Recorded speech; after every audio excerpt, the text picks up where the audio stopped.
When most people buy their first Apple computer, they don't have someone with them to teach them the basics. There's a lot of people out there, in fact, who never make the switch purely because of the anxiety that they get that they're going to have to learn something new.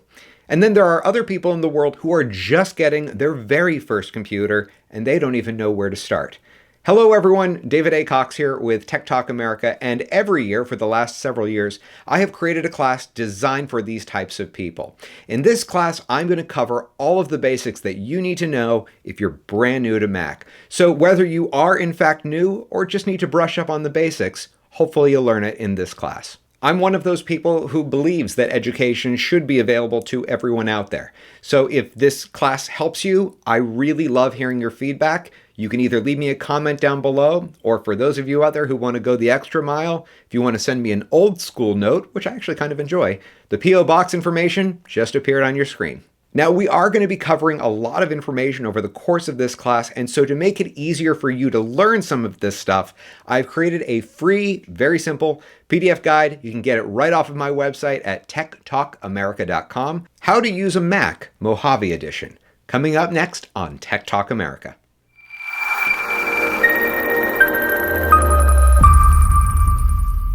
The first place I always like to start when teaching this class is I like to go over what is Finder and what does it do. So despite the fact that it says the word Finder here at the top left, all that really means is that I'm clicked here on the desktop.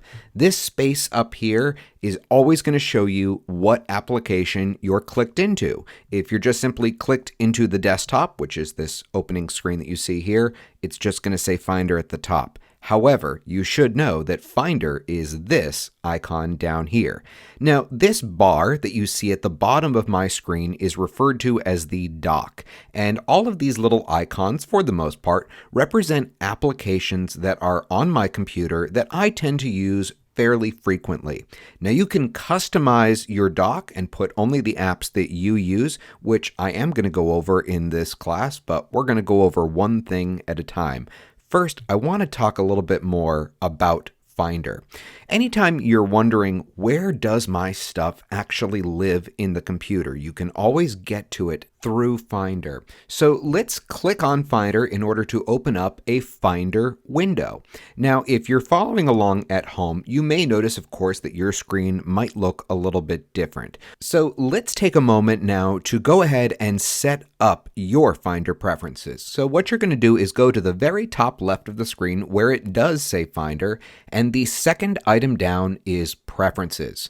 So from here, I'm going to walk you through a couple of these tabs. I'm going to skip over some information because I want to keep this class moving efficiently. So let's start here with the General tab. And basically what you see here on my screen is typically what I tend to recommend that you make your settings. So basically what this is going to do is when you plug in something like an external hard drive into your computer, it's going to pop up on the desktop. Something that a lot of people tend to like. Also, if you ever need to hook up other devices like CDs, DVDs, iPods, those kinds of things, also those you typically do want to be able to have seen on the desktop. By the way, since no Mac at this point comes with an optical drive, which is the technical name for a CD, DVD player, if any of you Mac users would like to have an external one that you could use with your Mac, there's one I tend to recommend. It's on the product recommendations page of my website. You can check it out. I think it's $40 at this point.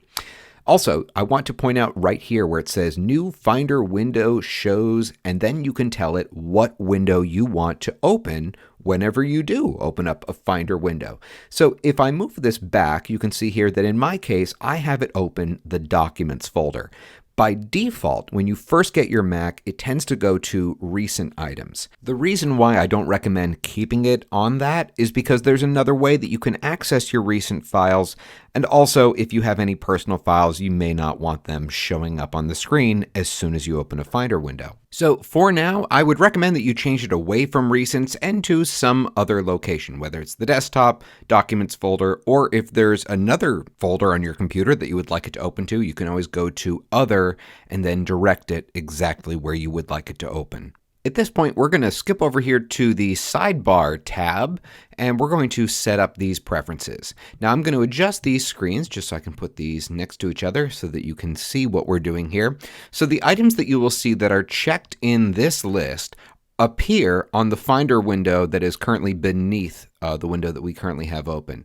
So you can see here the first item that I have checked is recents, so that if I do want to see files that I have recently opened or created, that way I can just find them all in one place. The second item that you see listed here is AirDrop, which is actually a technology that you can use to send files like photos and videos and documents from one Apple device to another. Then there's applications. Of course, you're going to want to have access to the different apps running on your Mac, so I would recommend that you check that option. The next one is your downloads folder. So anytime that you're downloading content, whether it's from email or the web, you want to have easy access to your downloads folder. The next three items that you'll see here, I have specifically unchecked because, frankly, you probably won't need access to them, and the apps that you will use that deal with things like pictures, you don't actually need access to the folder to get to them. So we're not going to check any of those. Then the final option you'll see here in this favorites part of the list is the home folder. Your home folder, which is represented by the little house icon, contains all of your personal data. So for example, all of your documents, your photos, etc. The next three items here you will see checked if you do decide to use iCloud. So I would recommend that you check iCloud Drive, the desktop, and documents folder. This may look slightly different on some of your screens. It kind of depends on what your settings are for iCloud. So if you don't see for example, the documents and the desktop listed under iCloud, it means that you have a certain feature that's turned off. So I would recommend otherwise that you still have access to the desktop and the documents folder. I just wanted to at least explain why it might be in a different location for some of you. And then down here at the bottom, I do recommend that you check these two options here so that you have easy access if you need it to the hard disk and external disk, just in case you plug something into your Mac. At this point, folks, I want to start to walk you through some of the settings that I recommend you check out in System Preferences. So let's go to the Apple icon at the very top left corner of my screen, and the second item down is System Preferences. Let's start with going here into General Settings. Now, we're not going to go over every single aspect of every single preference on your computer. I really just want to point out the main ones that I have found a lot of people tend to care about. So here in General, you will find the settings for the brand new dark mode, which I am currently in. And if I switch back, you can see that's kind of the more traditional look. But the new dark mode, I have to say, when it first came out, I didn't love it, but I'm starting to love it. So there you go. If you want to change the accent color, that's just, for example, whenever you see a button like these here, you can change what color they are. So you can switch that right here. If you have trouble with your vision, I have a few little tricks to show you today. This is one of them. You'll see here you can change the sidebar icon size from medium to large. So let me give you an example. So this is what my Finder window looks like right now, set to medium, which is the default when you first get your Mac. Let's switch it over to large, and you can see now here these items on the side are a lot easier to view. The next thing I want to go over is here you'll notice it says show scroll bars. So for example, when you're on the web and you want to scroll down on the Mac, a lot of times we end up using touch gestures on the trackpad. That is, of course, for those of you who have a trackpad. But for those of you out there who are coming over to the Mac brand new, maybe you're used to having a computer that has those scroll bars that would appear when you're on a website, you might want to consider changing this option to make it more comfortable for you. Another thing I just want to kind of point out here is you'll notice that my default web browser is not Safari, but Google Chrome. It's one of these weird things where they go back and forth between which one seems to be better. Of course, that's all opinion. But at this point in time, I do tend to recommend Google Chrome over Safari. Let's now go back to the main System Preferences screen, and the way that you can do that is you can either hit the little back arrow that you see here or this icon. Now let's go here into Desktop and Screensaver. One of the new features in the new operating system for the Mac OS Mojave, are these new types of desktops called Dynamic Desktop, where the image will change over the course of the day. Now, I'm sure a lot of people are going to love those dynamic desktops. For me personally, I don't actually use it. For me, there's an app that I've been using now for years, which is called Magic Window 4K. And if you're the kind of person out there who describes yourself as a creative person, it's absolutely worth checking out. It replaces your desktop background with time-lapse photography. It's beautiful, very professional from literally all over the globe. So it's a really cool way to have your desktop constantly look fresh. So I know some people are going to love these dynamic desktop options. For me personally, this really doesn't cut it. I like the other stuff better. Another option you'll see here is that you can use one of your photos as your desktop background. So for example, if I want to use one of my little drone shots, for those of you who don't know, I live in Provincetown, Massachusetts, where the Pilgrims first came here before they packed up and went to Plymouth. Anyway, so those are some of my little fun drone shots over the years. Those are actually some of my old ones. Here we go. New one. New shot. Library. There we go. Kind of cool. Actually, no, I think this is one of my more recent favorite shots that I did. That's actually in Truro, Massachusetts. So anyways, for now, let's switch back to one of the ones that Apple gave us. All right. We're not going to talk about screensavers because you really don't need a screensaver anymore. You're better off just using energy efficient options so that the screen goes to sleep, which I will show you how to do. So let's now go back to System Preferences. And the next place that we're going to talk about is here in Security and Privacy.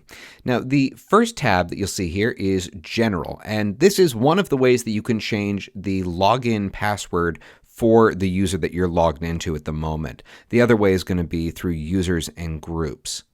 The next tab that we're going to talk about is File Vault, which is a little bit complicated. This feature, for many of you, you may discover is actually turned on. If that is the case, it's my recommendation in general for most people that they not use this feature. What File Vault really does is it encrypts your data, which does make it more secure, but it comes at a cost. And there's a few costs, actually. One of them is going to be performance. You'll notice that your Mac will run slower. And also, the size of every single file on your computer is going to become a lot larger. So for those of you out there who find that you have very little space available on your hard drive, this might be the culprit. So I generally tend to recommend that you not use this feature. There are, of course, exceptions to the rule. Anyone with a high security clearance or certain types of jobs might want to consider using this feature. The next is Firewall. And in general, I think it's a good idea to use this feature. It just makes your internet connection a little bit more secure, let's just say. Then let's go over here to Privacy. So any apps that are on your Mac have to get authorization in order to access certain parts of your data. For example, if I go here into the camera, I can see here that the recording software that I'm using to create this class for you right now, Camtasia, is accessing the camera. And that's all that's listed there. So for all of you at home, I would recommend that you especially check out the camera, the microphone, and photos, and just make sure that anything that is listed there is legit. One other little thing I want to mention while we're on the topic of the camera, just from performing so many house calls over the years, I can't tell you how many times I've showed up at someone's house and I see a Band-Aid taped over the webcam. If I may make a better recommendation, there is a really inexpensive thing that you can buy on Amazon. There is a link to it in the description of the video, which just goes over your webcam and it adds a little barn door so that you can slide it open or closed. They're really inexpensive. I do tend to recommend those over a Band-Aid, which will leave residue behind. Next, let's go here into Spotlight preferences. Spotlight is used to help you find things on your Mac. One of the ways that you can access Spotlight is by clicking on the little search icon you see here at the top right corner of my screen. What I like to mention about this particular preference pane is that if there is anything in your computer that you would like to have not show up in Spotlight, you can unselect it from this list here. For example, I know some people don't want their bookmarks and web history to show up in the search results. Also, if there's any folders containing files that are sensitive on your computer that you would also like to have not show up in those results, you can go over here to the Privacy tab and then drag and drop that folder into this box. Now let's head over to Notifications. The first item that you'll see in this list is for Do Not Disturb mode. This feature can be turned on automatically or manually. When it is turned on, you won't see any notifications like text messages, new emails, etc. If you do want this feature to turn on automatically, just put in what time you want it to start and what time you want it to stop. For those of you who are business professionals and use your computer occasionally to plug in and give presentations, you might want to consider turning on this feature right here so that when you are mirroring your computer to a TV or a projector, messages automatically will not pop up on your screen. So with any of these apps that you see listed here, they have the ability to deliver different types of notifications. You can choose either none if you want to silence a particular app, a banner, which means that it will slide out from the top right of the screen, and then after a few moments, it will disappear. Or you can choose an alert, which you actually have to manually close to clear. By the way, if you ever want to turn on Do Not Disturb mode manually, let me take one quick moment to show you how to do that. All you have to do is go into Notification Center, which is found here at the very, very top right corner of your screen. Just click on that, and then from here, you're going to slide down on your trackpad or mouse. That will reveal the options to manually turn on Do Not Disturb mode. You'll also notice that this is how you can turn on night shift mode, which will make all the colors warmer and makes it easier for your brain to shut down at the end of the evening. Next, let's go into display preferences. For anyone out there who has a little bit of trouble with their vision, this is a really nice feature to check out. This is how you can make all of the text on your Mac immediately larger. There's another way that you can do it that I would like to bring up at this moment, which involves two different hotkeys. Hotkeys are combinations of keys that you would press on your keyboard to make something happen. The two that I want to point out at this moment, if you ever need to zoom into the screen, this especially works well when you're on the web or if you're in the email program, those two commands are Command plus to zoom into the screen and Command minus to zoom out. Another thing you should know is that with a lot of the different web browsers these days, they will actually remember how far zoomed in to a particular website you were the last time you visited it. So it's a good idea to learn these two commands, especially for those websites that you do frequently visit, just because it will make your user experience better in the future. I'd also like to point out this tab right here for night shift mode. Night shift mode, if you decide to turn it on, will make the colors warmer on your screen towards the end of the day. Again, this just helps your brain shut down so that you can get a good night's sleep. This is a great feature for most people, although I always like to warn any of you who are photographers and video editors, this can definitely screw up your color correction skills if you edit at night.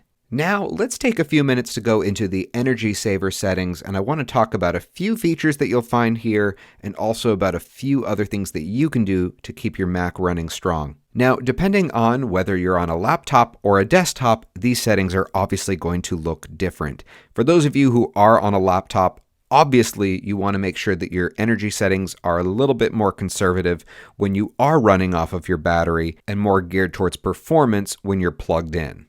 One of the power gadgets that I tend to recommend to clients of mine who own a desktop is that they get some sort of UPS device. These are basically battery backup devices that plug into your computer so that if there ever was a blackout, a brownout, or a power surge, you wouldn't be affected. One thing I do like to clarify about those units is they are not meant to keep you running when there is no power. They are designed to give you enough time to properly shut down your computer so that you don't lose data and also so that your computer isn't harmed. The next two features that I would like to show you are here under keyboard preferences, and I think any of you out there who have to type the same kinds of things over and over again are really going to like this feature. If you click on the second tab that you see here at the top, this is a feature called text replacement, where you can make it so that with just a couple of keystrokes, you can have your computer replace those couple of keystrokes with whatever you want. Let me give you an example of how I use this. One of the things I constantly have to give to people are directions to my home. So here's an example of how I use this feature to cut down a lot of time. So I'm going to just open up a notepad, okay, and type out fake directions to my home. Okay. Now, when you have those directions or whatever it is you're going to be doing written, you're going to now select it and copy it. So for those of you out there who don't know kind of the basics of copy and paste, all of these things are included in the PDF guide that you'll find on my website. For now, I'm just going to highlight all of this text and hit Command C on my keyboard so that it is copied to the clipboard. So now in here, I'm going to create a word so that when I type it, it's going to replace that word with those driving directions. So let's hit the plus symbol here at the bottom left. And now I'm going to make it so that anytime I type in the word Addy, and again, whenever you're creating this word, you want to make sure it's a combination of letters that you're not commonly type. So now I'm going to click over into this field, and now I'm going to paste. And the hotkey for paste is Command and the letter V as in Victor. So now to show you that that works, I am now going to just open up a blank email message. And here in the field where I would type my letter, I'm just going to type those letters. You'll see that when I hit the last letter, it starts to give me a little preview. From there, if I hit the space bar on my keyboard, you can see it replaces that phrase that we just created. And you can use that feature in any app on your Mac. You can use it in the Mail program, in Word, Pages, whatever you want. If you guys like that feature, make sure you let me know in the comments section down below. Hey folks, we have to take a quick commercial break. It's how I'm able to make this class free for everyone. So we'll be right back after this brief commercial message. The next feature we're going to be talking about is the last tab you'll see right here called dictation. So this is the feature where you can talk to your Mac and have it translate your words into text. It works in every single app on the Mac, again, including any of the different document creating pieces of software like Word or Pages. It also works in the email program and of course also on the web. So for this, I would recommend that you turn this feature on. If you have enough free space, you might want to use enhanced dictation. That way it'll still work even when you're not connected to the internet. And then finally down here at the bottom, you can choose what shortcut key you want to press in order to turn this feature on. The one that I tend to recommend is that you use either of the function keys and press them twice. So if you look at your keyboard, there should be a key that says FN. That is the function key. So now, for example, if I were to go back into a blank email, I can now double tap the function key on my keyboard. Dictation doesn't launch instantly. It usually does take a couple of seconds to load, but when it is ready, it will beep at you and you can then talk, say whatever you want. You can also dictate punctuation. You can tell it things like next paragraph, and it will usually listen to you. And when you're done, there's a little button that you'll click that says done. See, folks, you can dictate using only the software that comes with your Mac. No third-party software required. Now, I'd like to go over some of the settings that I recommend for your trackpad. Please note, for these settings, I'm going to show you what I recommend for people who are brand new to the Mac, which means we're going to be turning off a few features that people tend to use accidentally in order to make this a better user experience for you. The first item you'll see here on the list, which by the way, I just want to point out is under point and click, is lookup and data detectors. So I find a lot of my clients who are new to the Mac accidentally use this feature. So for now, I'm going to recommend you turn it off. The next item here is secondary click.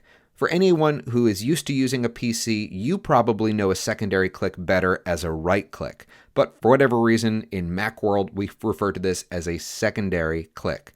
As you can see from the animation playing next to me, what this is showing is that you can click with 2 fingers present on your trackpad, and it will know the difference between that and only having 1 finger present. So when you do that, it's going to bring up a series of additional options.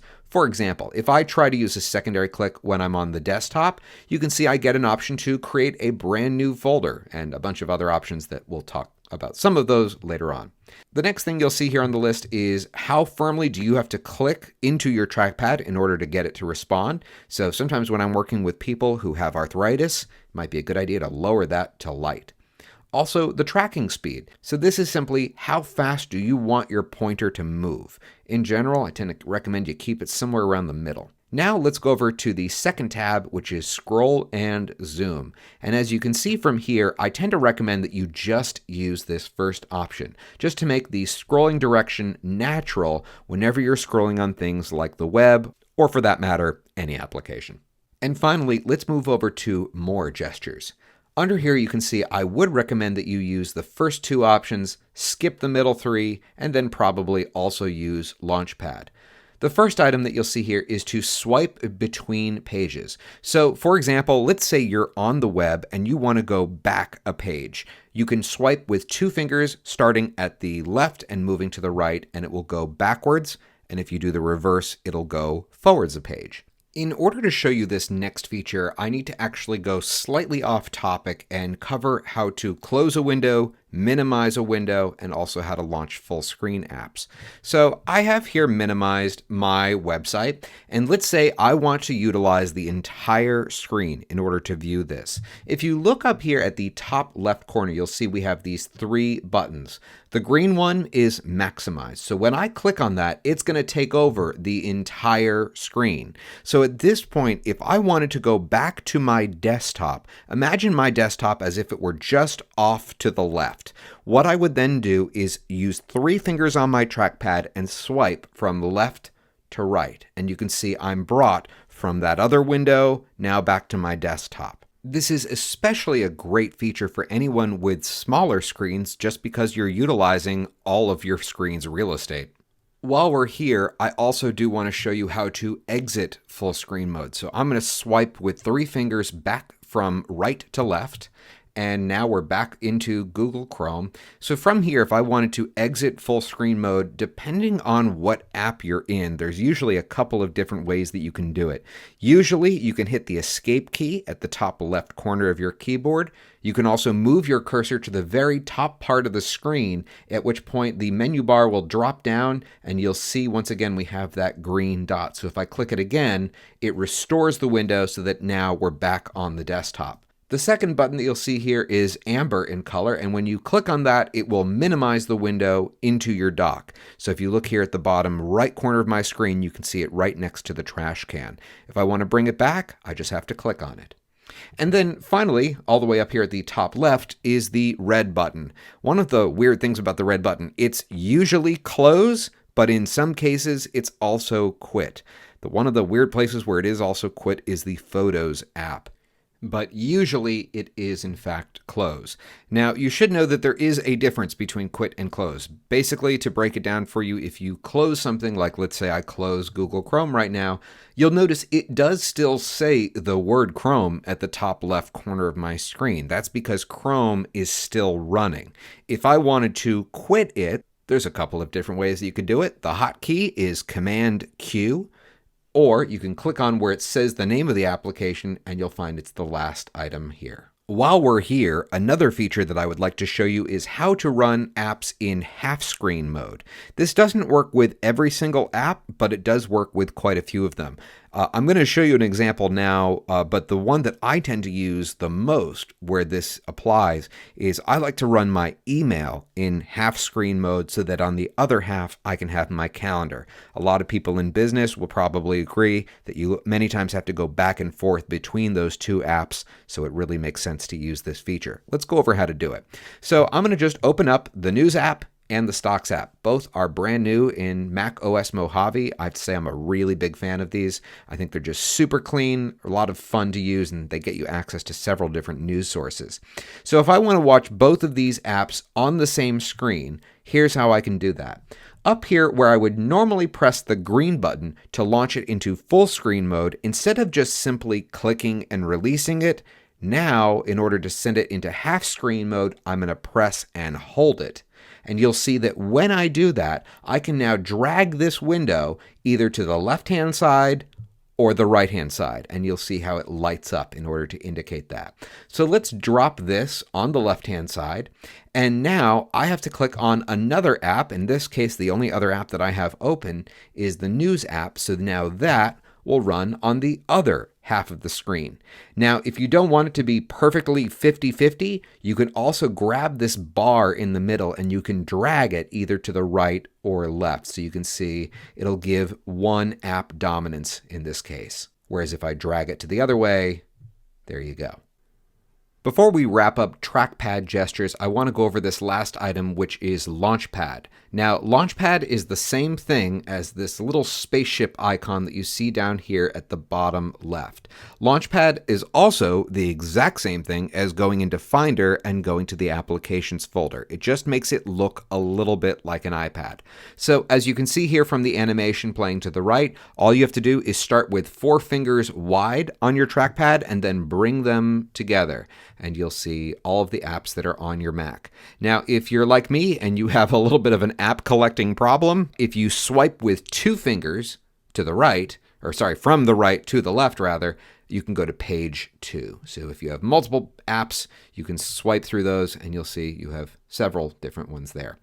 Also, I want to show you here that if you ever want to combine these apps together, like let's say, for example, I want to combine Pages, Numbers, and Keynote all into one folder. Here's how you can do that. If you press and hold on any of these items, by the way, same way you do it on an iPhone or an iPad, you'll see they start to jiggle like that. Now, some of the apps you'll see here have a little X at the top left of them. Those apps are installed by the App Store, and so therefore with one click, you can uninstall them. But if you want to bring them all together to create a little folder, all you have to do is drag and drop one of them into the other. It will automatically try to title the name of the folder. If you don't like that and you want to call it something else, you can click into it and type on your keyboard. So now if I wanted to add Pages into that group, I would just press and hold on Pages till it starts to jiggle and then drag and drop it into that folder. So as you can see here, Launchpad is very handy anytime you want to get to an app on your Mac. If you ever want to add a printer to your Mac, all you have to do is go here under Printers and Scanners and then press the little plus symbol down here at the bottom left. When it comes to adding things like wireless printers, usually when you're doing that, you're going to start that process on the printer itself. Usually the method is you first on the printer look for your wireless network. This is of course if you are setting up a wireless printer, and then you will join it from your printer and then go on your Mac, hit this plus symbol, and it should see it. Now let's take a few minutes to talk about iCloud. iCloud is a service that was created by Apple to make it easy for you to synchronize certain types of data across your various devices. For example, when you add a contact to your Mac, you want it to automatically pop up probably on your iPhone. This is one of the ways that you can accomplish that. There are several different aspects to iCloud, including iCloud Drive. Especially here, I like to talk about this top option. If you have this feature enabled, it will take any files that are on your desktop or your Documents folder and will store them in iCloud. This can be a very nice feature for anyone who has multiple computers if you want your data to be synchronized so that you have the exact same files on your desktop and your Documents folder on both devices. Also, this can be a form of backing up your computer. I tend to not recommend it exclusively as a backup, but it is very good. Let's hit done for now. Another feature that people a lot of times will use is iCloud to synchronize their photos, which I would very strongly recommend.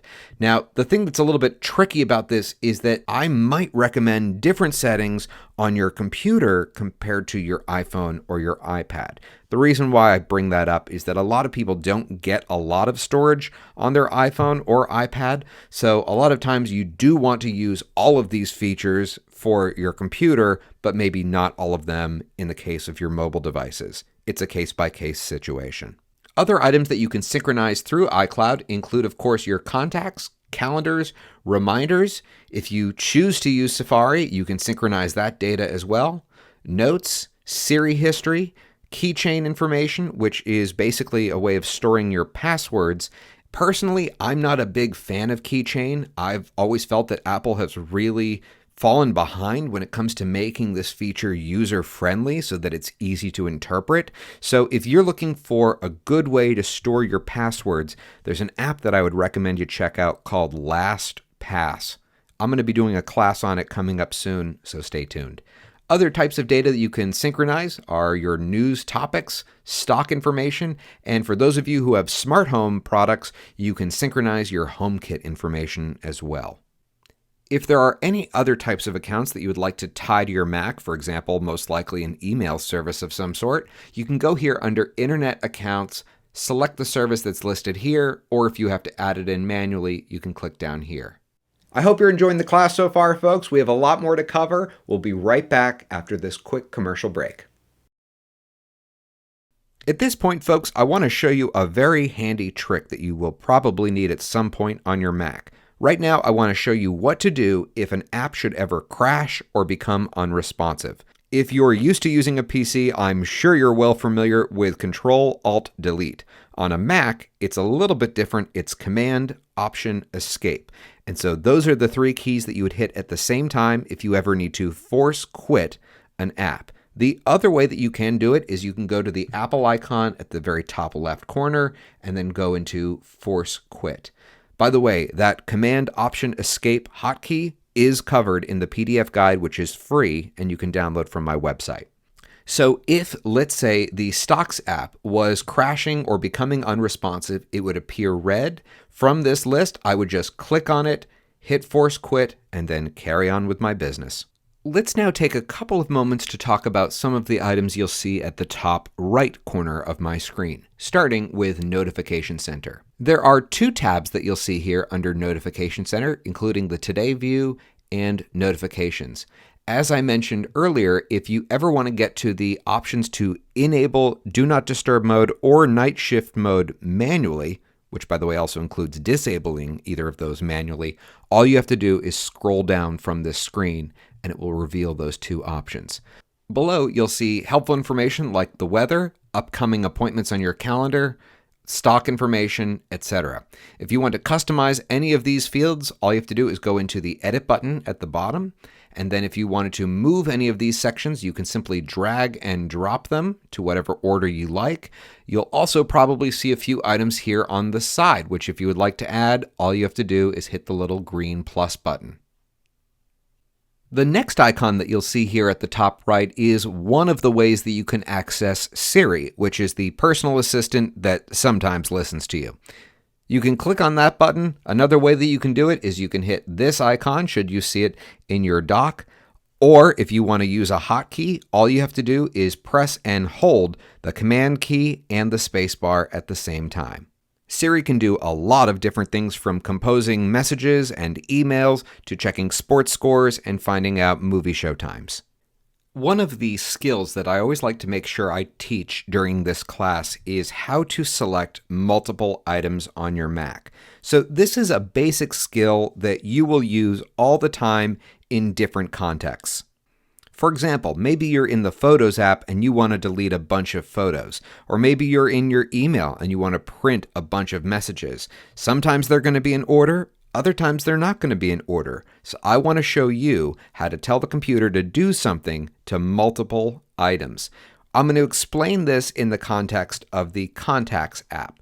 So let's say I want to tell the computer to do something to a bunch of these contacts.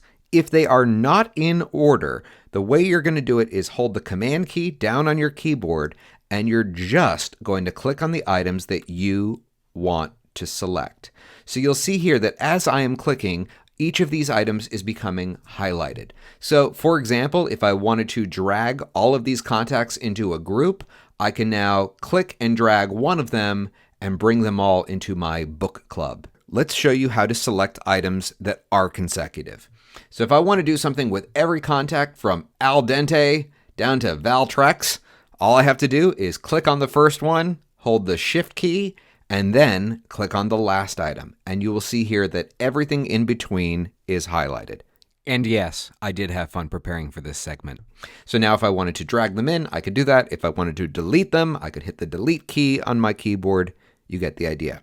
The other thing I want to mention in regards to the Command key is that if you already have something selected and then you hold the Command key and click on it, it will also individually deselect an item.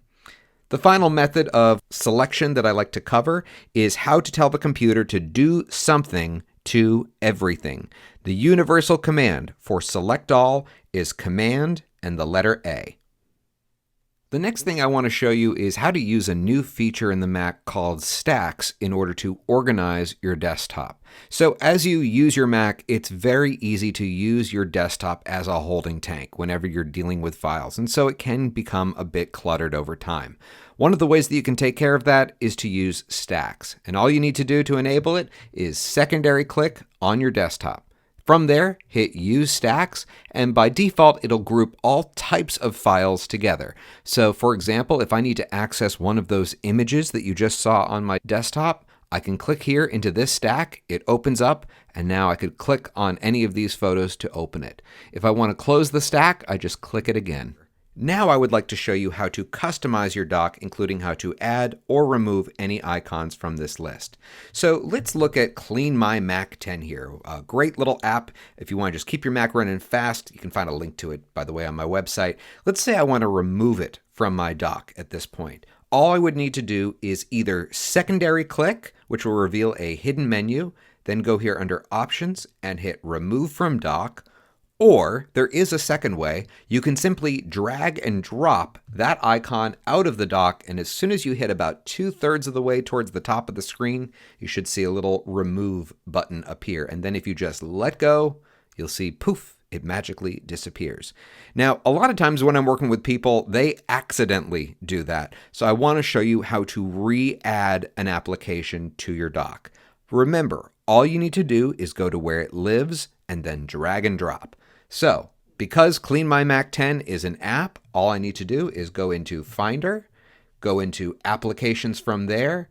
Here it is. So now all I have to do is drag and drop it back, and you can see it'll stay right there. Because I realize there are a lot of new Mac owners who are watching this class, I would like to take a quick moment to make a very strong recommendation for an app that you put on your Mac to protect it against something referred to as malware.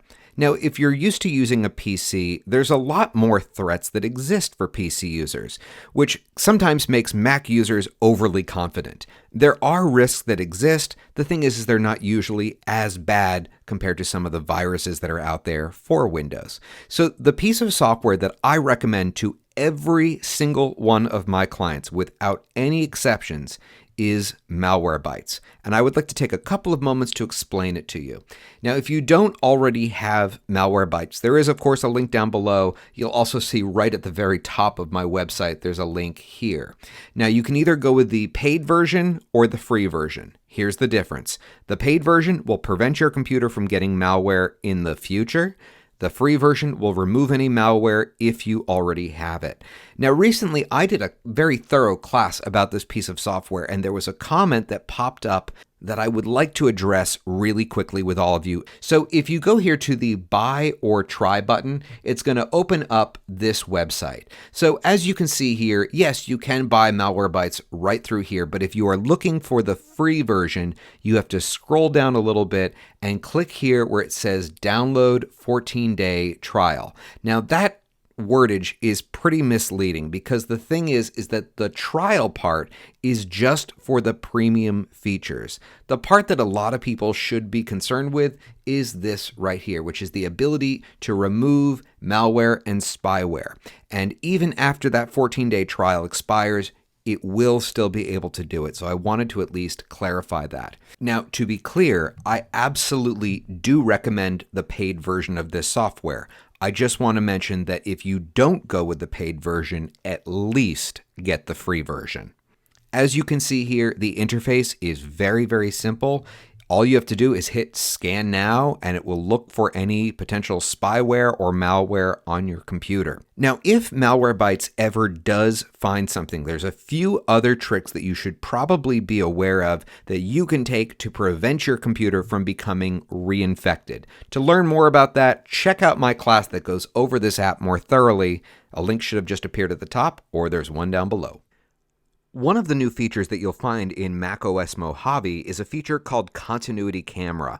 This is probably one of my favorite new features that you'll find in the latest operating system for the Mac.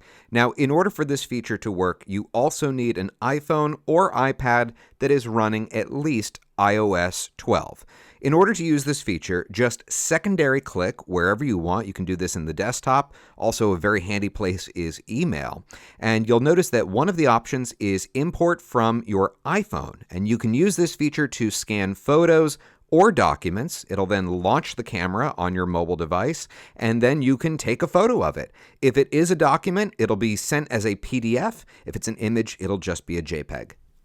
Thank you so much for watching, everyone. If you enjoyed this class, I do hope you'll consider hitting that little thumbs up like button down below. Leave me a comment, and if you haven't already done so, I hope you'll consider subscribing to my YouTube channel so you can find out when I come out with future content.